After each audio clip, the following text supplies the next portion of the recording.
Good morning. Today we're going to have a special edition on pro mindset. We're going to take a deep dive into what is the pro mindset, what is your pro mindset, and how do you decode your inner pro. So today, instead of having a guest, we're going to talk for a few minutes, and I'm going to give you an overview of pro mindset, decoding your inner pro.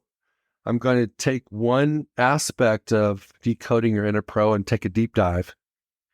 And at the end, I'm going to challenge you to find your inner pro. So let's start out by first looking into what is pro mindset. Let's think about being a starting quarterback in the NFL, and most of us aren't, but think about being a starting quarterback in the NFL and you're getting ready for the Super Bowl. And it's the biggest game. It's your first time you've got an opportunity to play in the Super Bowl. And everybody's got a Super Bowl. Obviously, if an NFL quarterback, you have the real Super Bowl, but we all have our own Super Bowls. And in this particular case, let's go back to being a quarterback in the NFL. This is your first one. This is your biggest opportunity of your career. This is an opportunity to establish your legacy. This is an opportunity to show the world when everybody's watching, because everybody watches the Super Bowl, sometimes more for the commercials than the game, but everybody's watching the Super Bowl. And the Super Bowl is one of those events that's talked about ad nauseum for a couple weeks before, and then for many years thereafter. And so when you're getting ready, when a quarterback is getting ready for the Super Bowl, depending on how confident he is, and obviously these guys are pretty confident, and how much he believes in himself, will dictate his performance on the field. Everybody thinks it's a defense. Everybody thinks it's the weather. I'm here to tell you that it's his pro mindset. It's his mindset. The importance of his mindset, his approach, his preparation, his practice, his purpose, understanding the idea that this game is his purpose, is critical to success. And one of the things that I will share with you is that you see it happen all the time in big events like the Super Bowl. Let's go back to when the Broncos played the Carolina Panthers, and Von Miller and DeMarcus Ware were dominating in the first quarter. And the MVP of the season was Cam Newton. And Cam Newton did not show up the rest of the game because I don't think he realized what kind of opposition he was going to face in the pass rush with the Broncos. And a lot of it was because of the mindset, the presence of the two quarterbacks leading those two organizations. And so let's just kind of take a broader brush of pro mindset, decoding your inner pro, and understand that the first step is discovering who you are. Who's going to show up in that big game? Who's going to show up in that big moment? And there's three parts to it. First one is you have to tackle your thoughts. As a quarterback getting ready for that game, you have to tackle your thoughts. And if you're not thinking about your thoughts, the media ask you lots of questions that make you think about your past.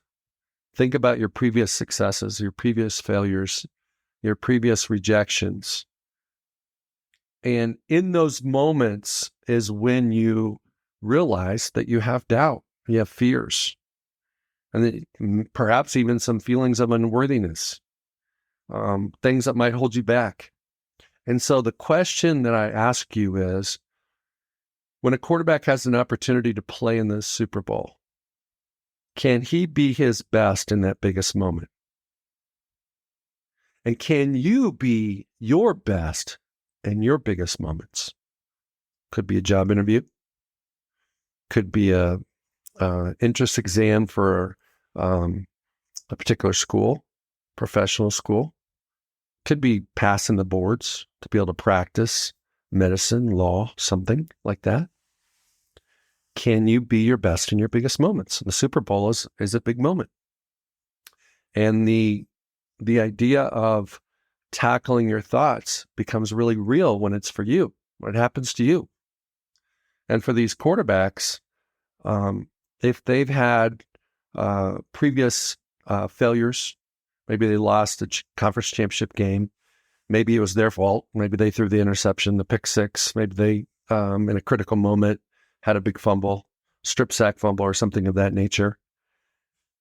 Can they show up to the Super Bowl without that baggage from their previous performances? I have this picture in my mind's eye of being at an airport, and there's one dude that's in a hurry that's walking fast to get to security. And in this case, it's a man. He's carrying all he's got is a backpack, and he's humming through the airport. And then there's another gentleman who's got like 5 bags, and he might even have, he might have one under each arm, one in each hand, one on his back. He's not humming. He's struggling. He can't get through the tight spaces. He can't move at the speed of the gentleman that's humming along just wearing a backpack. When you come to your Super Bowl, when these players come to their Super Bowl, they have to travel lightly. The only thing they can bring with them is their backpack. They can't bring the baggage of all their failures and successes and rejections and disappointments, and the coach that told them in the 7th grade they were never going to be anybody, and maybe a loving relative that told them, hey man, don't dream big because you're just going to be disappointed. The second element of understanding who you are for those big moments is blocking out the noise, blocking out the distractions.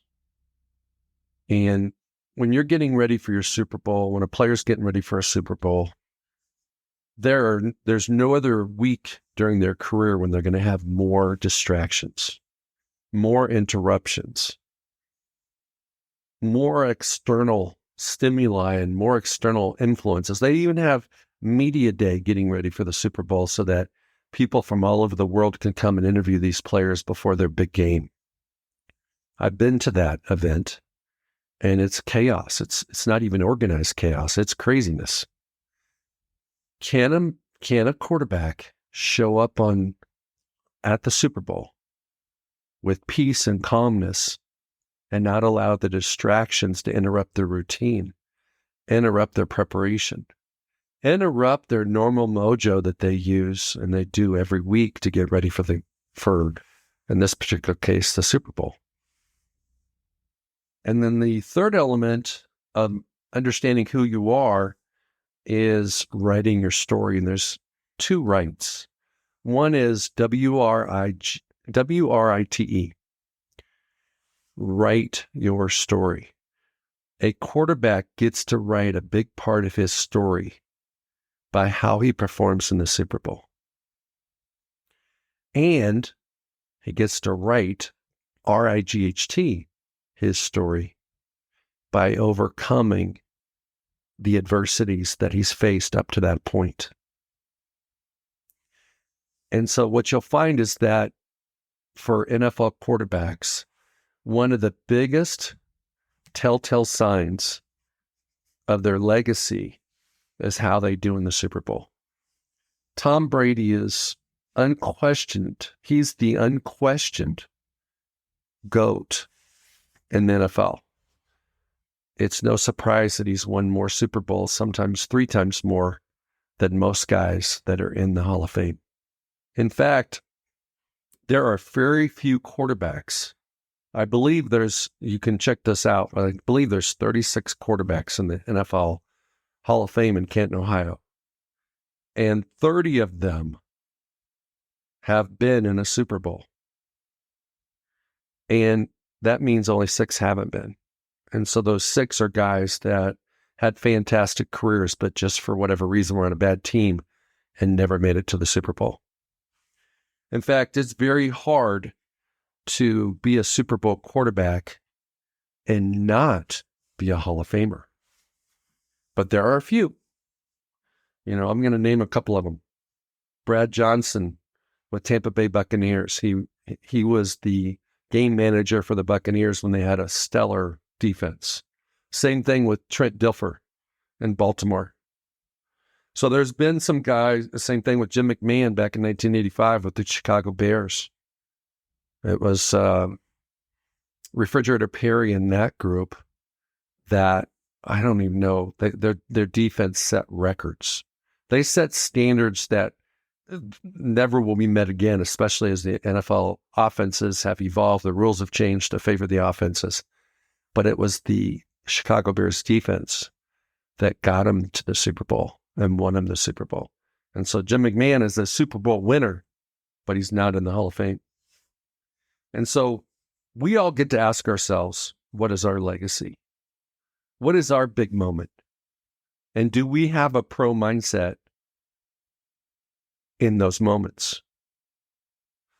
Can we unlock the pro inside us so that when we face those big moments, we play our best, we perform our best? Pro mindset is really the mindset element and the awareness that we do have a mindset, we do have a past, we do have thoughts, we do have a temptation to be attracted to distractions. We do have a story that impacts our now. And for those that are able to control it, be aware of it, rewrite it, have a better chance to play freely, to get in the zone, to have peak performance when it matters the most, which is the time that we can control, which is right now, if that's our Super Bowl. And so what I want to encourage you to do is to think about that time in your life where you had a Super Bowl and you killed it. And perhaps another time, because we have multiple Super Bowls in our life, think of another time where you were in a Super Bowl and you didn't. You laid an egg. You didn't get it done. You almost did it. Think about the contrast of those two situations that you've experienced in your life. And now look at the mindset that you had during those times and see if there's a difference. See if there was any growth between the one that you failed on and the one that you succeeded at. See if there was any extra baggage that you might have been bringing to the one that you didn't do so well in. You couldn't hum through the airport because you were overloaded with the weight of your past rejections, disappointments, wrong turns, detours. And a lot of times those thoughts that tackle us, and we're supposed to tackle our thoughts, but they tackle us, comes from not just our mistakes, but other people's mistakes, other people's comments, other people's opinions. One of the things I've noticed over the years with sports is the impact that coaches have on their players. Coaches sometimes are frustrated because they were hoping the game would go a certain way. They called a particular play with expectations for a certain result, and for whatever reason, it doesn't work out the way they were hoping. And maybe at the end of the game, the scoreboard is not tilted in the fashion that the coach was hoping it would be, and they're extremely not just frustrated, they're pissed off because it's a reflection of who they are or their lack of planning, their lack of getting their players ready, and they take it out on their players. And ironically, as soon as those comments are made by those coaches, maybe one-on-one with the player, might be on the sidelines, might be in the locker room, maybe on the bus, might be in the plane. But as soon as those words come out, roll off that coach's tongue, it makes the coach feel better. And a lot of times he forgets it because he feels better. He got it off his chest. But those words plant themselves in the heart of the player, and they sometimes reside there forever. Some players don't have the ability to unlock their inner pro because they're blocked and tackled by the things that people have said. And the people have been people that the players respected, which in a lot of cases are the coaches. So I'm going to encourage you, if you're a coach out there and you're listening, be very mindful of the words that you use to comment, to make comments to your players because it will resonate with them, it will stick with them, and sometimes it will harm them in their future opportunities, not just on the field, but off the field, because you're helping that player write their story. And honestly, you don't have the right to write their story. And sometimes players don't have the awareness to realize that they've adopted the comments that their coaches have told them 10, 15, 20 years ago. So to kind of wrap up this first monologue on pro mindset, decoding your inner pro, I want you to reflect on your big moments, your successes and failure in those moments, and what did you bring to the game? Were you in the moment? Were you in the zone? Were you peak performing because you were playing freely? Or were you handicapped by the baggage that you were bringing with you? And did you perhaps not let go of those comments that didn't serve you? Did you not reframe how that coach spoke to you in such a way that it's limited your confidence and belief moving forward? So I want everybody to go out and have a pro mindset day. I want everybody's inner pro to be alive and well today. And I want you to live your best life today. I want to thank you for tuning into Pro Mindset Podcast. If you enjoyed the listen, please leave a 5-star rating. If the message was a vibration you connected with, and you have any friends, family, or colleagues who would benefit, then please share this episode with them. You can follow Pro Mindset Podcast on the following social media platforms: Instagram and YouTube, Pro Mindset Podcast; Twitter and Facebook, Pro Mindset Pod; LinkedIn, Pro Mindset. We will drop our shows, Pro Mindset Podcasts, every Wednesday morning, and we invite you to listen and subscribe. Also, don't hesitate to check out our archives to listen to previous shows. And finally, I encourage you to embrace a Pro Mindset truth from today's show. It just might be the key to unlock the pro inside you.